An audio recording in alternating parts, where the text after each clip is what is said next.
Greg had always been a man of logic and reason, a staunch skeptic who would never be swayed by stories of the supernatural.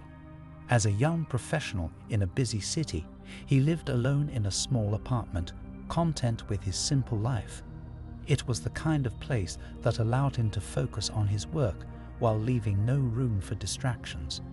One weekend, while wandering through a flea market on a quiet street, Greg stumbled upon an antique store.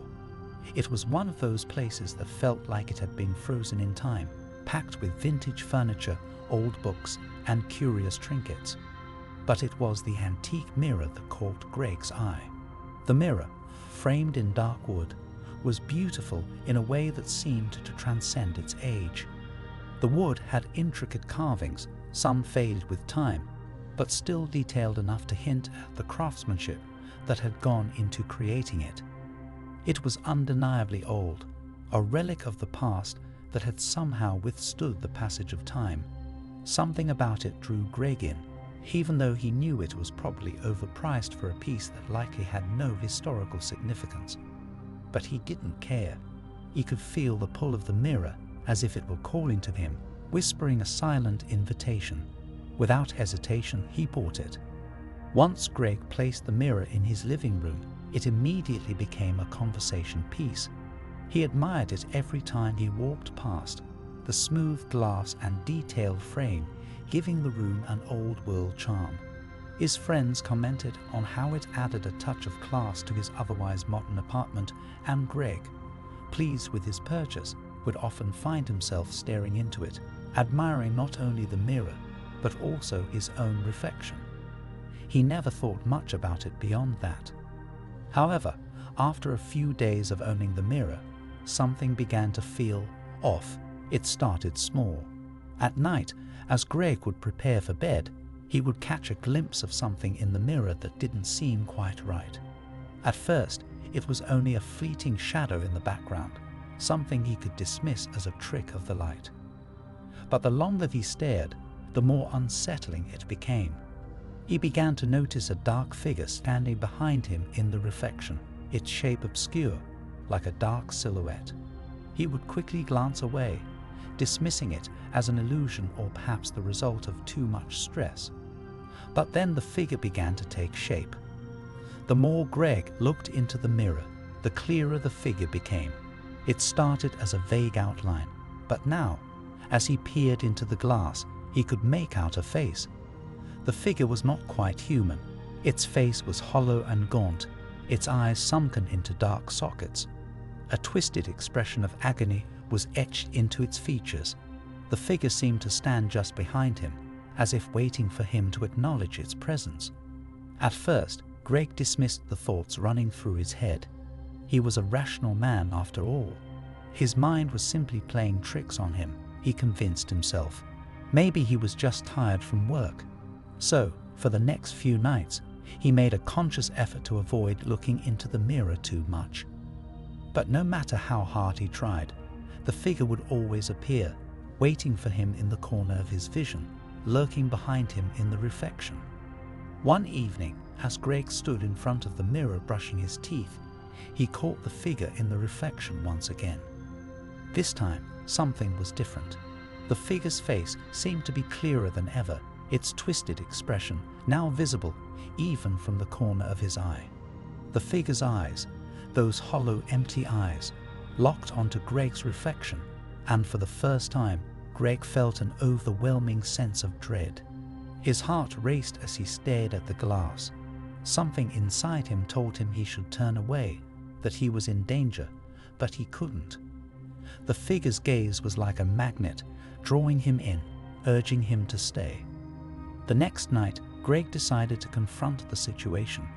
He stood in front of the mirror for what seemed like an eternity, waiting to see if the figure would appear again. As the minutes passed, the air grew colder. He shivered, unsure of why the temperature in the room seemed to drop. And then it happened. The figure began to move. At first, it was subtle, a twitch of the hand, a shift in the posture. But as Greg stared, the figure in the mirror began to mimic his every action. When Greg raised his hand, The figure raised its hand in perfect synchronization, but there was something wrong with the way it moved. The figure's motions were exaggerated, jerky, like a distorted reflection of his own movements. The smile on its face, if it could even be called a smile, twisted into something grotesque. Panic set in. Greg's heart began to pound as the figure's expression grew more sinister. It no longer simply mimicked his actions. It mocked them. Its grin widened, and its hollow eyes gleamed with a malicious intent. Greg stumbled back, feeling his breath catch in his throat. He could hear his own heartbeat in his ears as the figure's distorted movements grew faster, more erratic. That night, Greg couldn't sleep. He tossed and turned in bed, the haunting image of the figure tormenting his mind. Every time he closed his eyes, he saw the reflection in his mind's eye, the dark figure standing in the mirror. It felt as if the mirror was calling to him, pulling him in, as if it were trying to trap him. He told himself it was just his imagination, just the effects of too much stress, but deep down, he knew that wasn't true. Days passed, and Greg grew more and more paranoid. It wasn't just the figure in the mirror anymore. It was as if the mirror itself had become a living thing, a presence in the room, always watching him. The figure's face changed again. It was no longer merely twisted with agony. Now it looked angry. It looked furious. And it seemed to be getting closer, its movements becoming more aggressive. Greg couldn't escape the feeling that it was reaching out to him, trying to pull him into the mirror, into the darkness where it existed. One night, Greg could take no more. His nerves were frayed, his mind unraveling from the constant torment. He grabbed a hammer from his toolbox, determined to destroy the mirror and rid himself of the nightmare once and for all. As he raised the hammer, the figure in the mirror moved. Its mouth opened, and a deep, gravelly voice filled the room. "You can't escape." Greg froze. The voice was unmistakable, low and threatening. His hand trembled as he swung the hammer down with all his strength. The mirror cracked, spiderweb-like fractures spreading across the glass. But the figure didn't disappear. Instead, it seemed to become more solid, more real. Greg stared in horror as the figure reached out of the mirror, its hand emerging from the shattered glass. The distorted form of the figure stepped forward, its twisted face mere inches from his. In a panic, Greg tried to back away, but the figure's cold, clammy hand wrapped around his wrist, pulling him toward the mirror. Greg screamed, struggling to break free, but it was no use. The figure's grip was unyielding, and as he felt himself being dragged toward the glass, his vision went black. The next day, the mirror was found still intact in Greg's apartment. There was no sign of Greg anywhere, no trace of him, no note, no explanation. Only the mirror remained, its glass unbroken except for the faint cracks that ran across its surface. Some say that if you look into the mirror now, you can still see Greg's reflection, his terrified face, frozen in time. His expression is forever caught in a moment of pure, unrelenting terror, his eyes wide in horror, trapped in the mirror's cold grasp. And if you listen closely, you can hear him whisper, "Help." Sarah had always dreamed of owning her own home, and when she found the charming old house on the outskirts of town, it seemed like a dream come true. The price was too good to be true, far below market value for a house of its size and condition. The house had a warm, inviting atmosphere with ivy creeping up the sides of the brick walls and a sprawling garden that promised years of peaceful afternoons. It was an old home filled with history, and Sarah felt an immediate connection to it. She imagined the cozy nights by the fireplace and quiet mornings in the sun-dappled kitchen. It was perfect. At first, everything seemed ideal. Sarah settled into the house, unpacking her belongings and making it her own. The creaks and groans of the old wood floors felt like a part of the house's charm, signs of age, but nothing to be concerned about. The walls, though old, seemed solid, and she often admired the character they lent to the house. But as the days went by, Sarah began to notice something strange. It started quietly, whispers in the night, too faint to make out. She thought they were just the wind passing through the old wooden beams, or perhaps the house settling under the weight of its years. But the sounds grew louder. Late at night, when Sarah would lie awake in her bed, she could hear it clearly, soft murmurs coming from within the walls. She would sit up, straining to listen, but the voices were indistinct, almost like whispers from a distant conversation.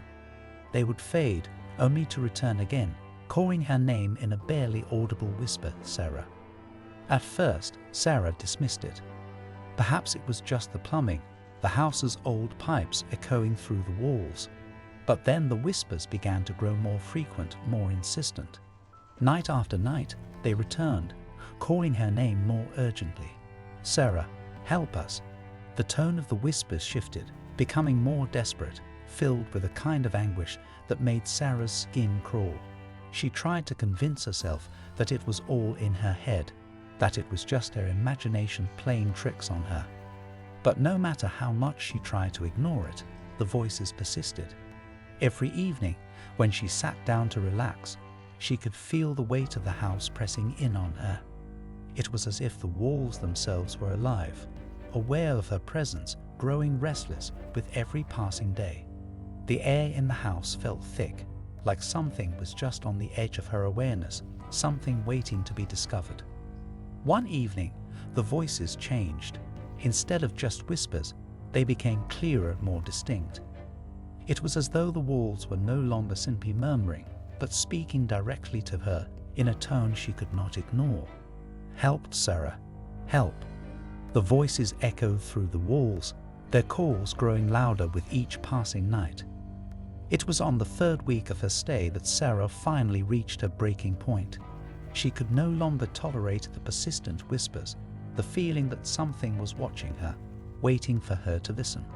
One night, after hearing her name repeated again and again, she decided to confront the source of the voices. She couldn't ignore it any longer. She needed answers. Armed with a hammer and crowbar, Sarah started tearing into the walls. She worked in silence, the echoes of her hammer blows ringing out in the house.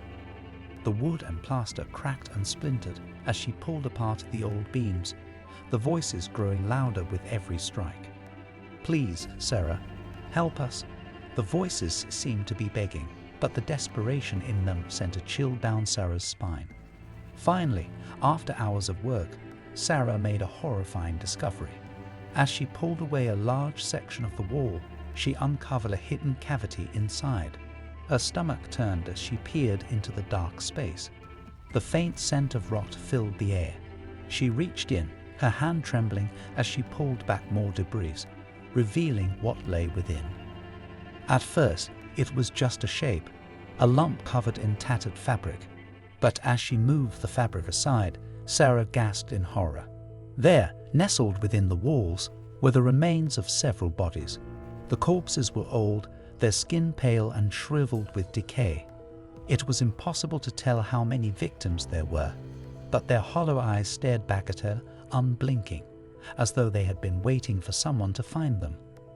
The bodies were arranged in a haphazard, grotesque manner, as if they had been shoved into the wall in a hurried attempt to hide them. Her breath caught in her throat as the realization hit her. These were not just random bodies. These were the victims of a horrific crime that had taken place years ago, a murder that had been swept under the rug, forgotten by the town. The whispers, the voices calling her name, they weren't just echoes of the past. They were the souls of the victims, trapped in the walls, forever begging for help. Sarah stumbled back, horrified by what she had uncovered. The air in the room seemed to grow colder, and the voices, once mere whispers, turned into frantic screams. "Help us! Help us! Join us, Sarah!" The walls seemed to shake, the very house trembling as the spirits of the dead cried out, their voices becoming more violent, more desperate. She could feel the walls closing in on her, as if the house itself was alive and angry. Her heart raced as she backed away from the wall, the air thick with the stench of death and decay. The whispers turned to shrieks, now demanding something more from her, something dark and sinister. "Join us, Sarah. You can never leave." The house shook violently, its wooden beams groaning as if in agony. Sarah's blood ran cold as the ground beneath her feet cracked, the walls pressing in, the voices growing louder and more frantic. "Join us? Forever. Join us." In a panic, Sarah tried to run, but the walls seemed to close in on her, trapping her in the small, decaying room. She screamed, desperate to escape, but it was too late. The walls seemed to collapse inward, enveloping her in darkness, and the voices grew silent. The next morning, the house was abandoned once again. Neighbors who had seen Sarah around town noticed that she hadn't been outside for days. Her car sat untouched in the driveway, and the house was eerily quiet. No one could find Sarah. The townspeople whispered rumors, but no one knew for sure what had happened. The house was left to rot, its secrets hidden deep within the walls. But sometimes, on quiet nights, passers-by swear they hear the whispers again. Soft, faint at first, but growing louder and more desperate. They say the voices now include a new addition, calling out for someone new. "Help us, Sarah." John had always been fascinated by the idea of parallel universes. The notion that countless versions of reality could coexist, each with its own slight variations, had always intrigued him. He spent his nights reading articles, watching documentaries, and exploring every possible theory on the subject. In his mind, the idea of alternate realities was not just a possibility, it was a certainty. And yet, he never imagined that one day he would wake up in one. It began one morning, just like any other. John opened his eyes, stretched, and glanced around his apartment. The sunlight streamed through the blinds, casting familiar patterns on the floor. But something felt off. As he swung his legs over the side of the bed and stood up, he noticed it immediately. The lamp on his nightstand was on the left side, not the right. He must have moved it in his sleep, he thought. But as he walked into the kitchen, he saw more differences. His coffee maker, the one he used every morning, was gone. In its place was a strange, unfamiliar machine, one he didn't even recognize. John shook his head. He must still be groggy, maybe a little tired from staying up late the night before. It was just a mistake, right? A product of stress, perhaps. He quickly brushed off the oddities and decided to get on with his day. But as he stepped out onto the street, the strangeness deepened. The city, normally bustling with life, felt eerily quiet. People passed by, but they didn't look at him. No nods of recognition, no friendly hellos. He scanned the streets for his usual coffee shop, but it wasn't there. In its place stood an unfamiliar cafe with a neon sign that read Brew & Co. in bold letters. It was as though his entire neighborhood had shifted overnight. John's heart began to race. This wasn't right. Maybe he was still half asleep. Maybe this was just a weird dream he couldn't shake off. But the more he looked around, the more he realized that things were wrong. The buildings too. His favorite bookstore was now a clothing shop, and the old laundromat was gone. His mind was reeling, and he felt an overwhelming sense of disconnection, like the world was no longer in sync with him. He reached for his phone and dialed his mother's number, hoping for some reassurance. But the line rang and rang, unanswered. His pulse quickened, and his throat tightened with anxiety. He tried his father, then his friends. No one picked up. The streets around him were filled with faces, but none of them seemed to know him. No one waved, no one acknowledged him. It was as if he had become invisible in his own city. Panic crept in, and John started to walk faster, his mind spiraling. He needed answers. He needed to know what was happening. As he turned the corner, he saw a man standing on the sidewalk, staring at him. The stranger's eyes locked onto his with an unnerving intensity. "Excuse me," John asked, trying to keep his voice steady. "Can you help me? Something's not right here. Do you recognize me? Have we met before? The stranger didn't speak at first. He simply looked at John with a strange, knowing smile. It wasn't a friendly smile. It was more like a smile of recognition, as if he knew something John didn't. "You're not supposed to be here," the stranger said, his voice calm but chilling. John's breath caught in his throat. The man's words hung in the air like a dark omen. What did he mean? Not supposed to be here. Before John could ask anything else, the stranger turned and walked away, disappearing into the crowd. John stood frozen, his heart pounding in his chest. He had to get out of here. He had to figure out what was happening.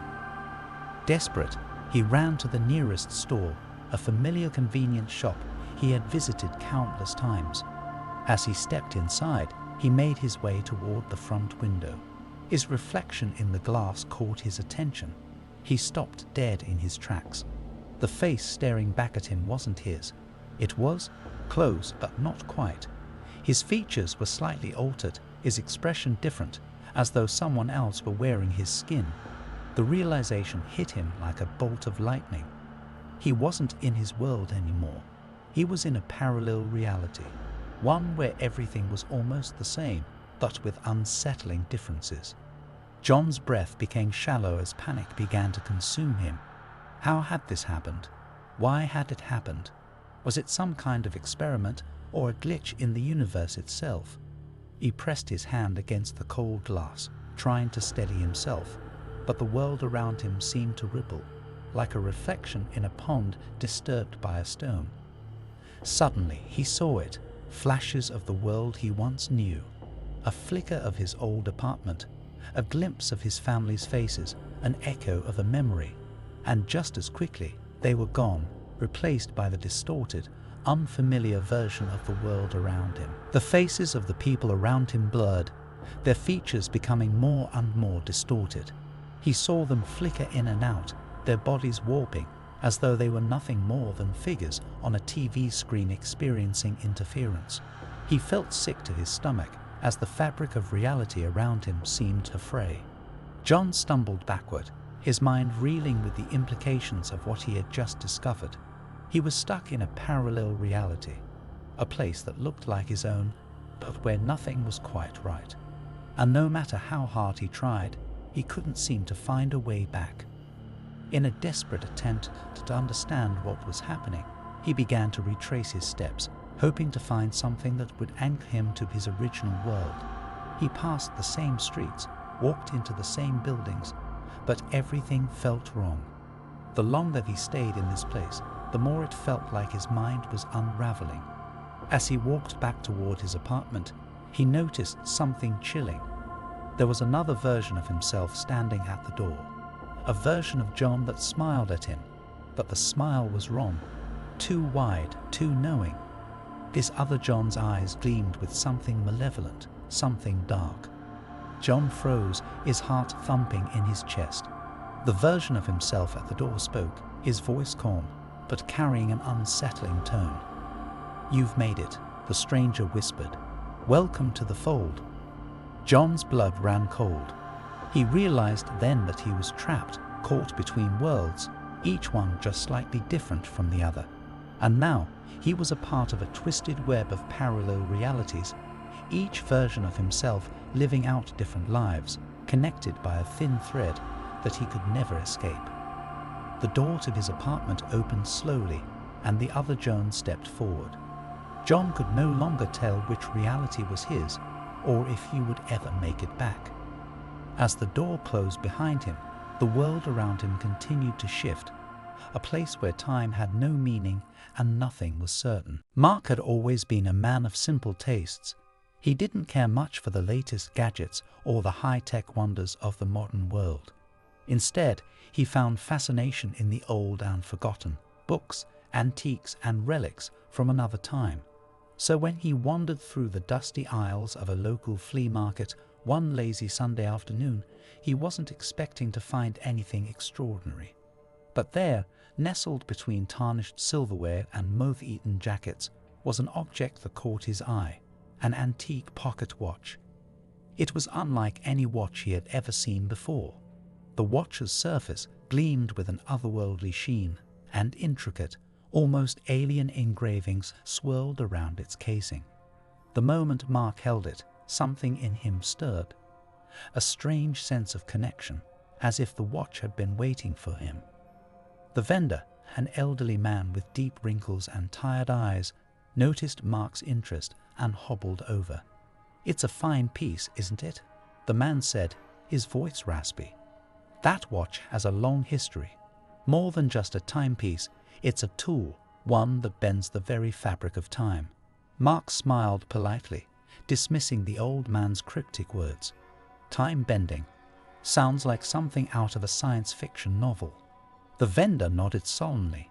"It may sound strange, but I assure you, every tick of that watch changes things. Use it wisely, and don't be fooled by its beauty. Once you start, you can't stop." Mark, intrigued but unconvinced, laughed it off. He wasn't one to believe in superstitions, and the man's warnings seemed like nothing more than an old fool's ramblings. Still, he couldn't help but marvel at the craftsmanship, and after a quick haggling, Mark bought the watch for a reasonable price. As he walked away from the market, the weight of the watch in his pocket felt oddly comforting. He couldn't explain it, but he had a sense that this little object was about to change something in his life. He just didn't know how or why. That night, after a quiet dinner and some time spent idly flipping through books, Mark sat on his couch and examined the watch more closely. The engravings were intricate, almost hypnotic, and there was a strange inscription near the back that read, "The past is never gone, it only waits to be relived." He turned the dial absent-mindedly, pressing it in a certain way. Suddenly, everything around him blurred. The room felt like it was spinning, the walls stretching and contracting. Mark blinked rapidly, disoriented, and then everything snapped back into place. He stared around the room confused, but nothing seemed out of the ordinary. Maybe it was just a weird sensation, Mark thought, but the strange sensation lingered, gnawing at him. What had just happened? The next morning, Mark woke up to find something peculiar. It was the same day as yesterday. He could have sworn he had gone to bed, but everything was identical. The same clothes, the same breakfast, even the same feeling of déjà vu. Confused, he shrugged it off as coincidence and went about his day. But then it happened again. The same events played out in perfect repetition. He tried to change small things to see if he could control the outcome. He wore a different shirt. He took a different route to work. But every time the day reset, like the world itself was stuck in a loop. At first, it was amusing. He could redo things he didn't like, make choices he hadn't made before, fix little mistakes. If he wanted to avoid an awkward conversation, he could simply restart. If he wanted to know what someone was about to say, he could ask again and again until he got the perfect answer. The watch seemed to grant him endless opportunities to tweak the world around him. Mark felt powerful, like he could shape his own reality, free from the constraints of time. But soon, the charm began to wear off. With each reset, the world around him seemed a little off-kilter.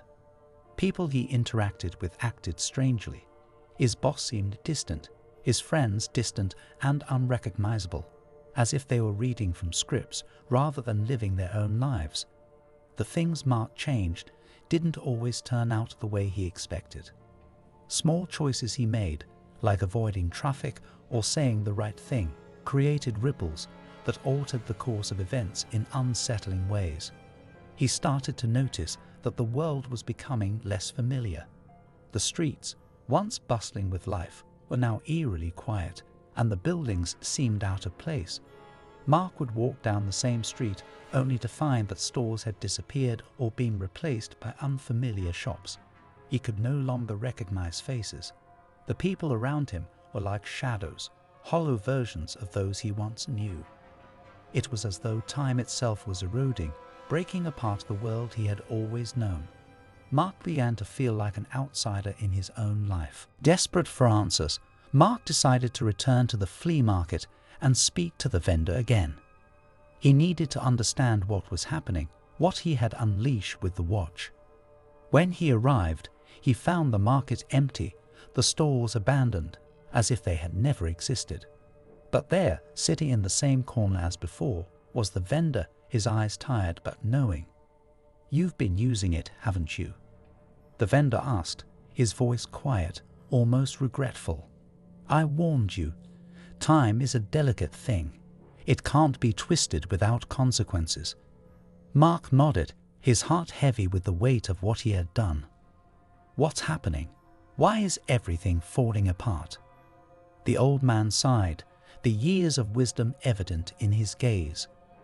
"The watch was never meant for someone like you. It was made for a traveler, someone who could move between timelines without losing themselves. But you—" He paused, eyeing Mark with a knowing expression. "You aren't meant to travel. Each time you change something, you're pulling at the fabric of time, unraveling the threads. It's weakening everything." Mark felt a cold shiver run down his spine. "What can I do? How do I fix it?" The vendor's face darkened. "You can't fix it. Time, once broken, can never be fixed. You'll keep going in circles, Mark, changing things, trying to make it right. But you'll never reach the end. The world will keep splintering until—" Mark didn't need to hear the rest. He had already started to feel it, the edges of his reality fading. The world around him flickered again, like an old film reel catching the light in strange ways. He reached out, but the vendor's figure began to blur, and the world around him splintered even further. The last thing Mark saw was the watch in his hand, glowing faintly as he fell into nothingness. When the watch resurfaced, days, months, or perhaps years later, it was found on the table of a small antique shop. The vendor was long gone, his warning echoing through the silence of time. Time, once broken, can never be fixed.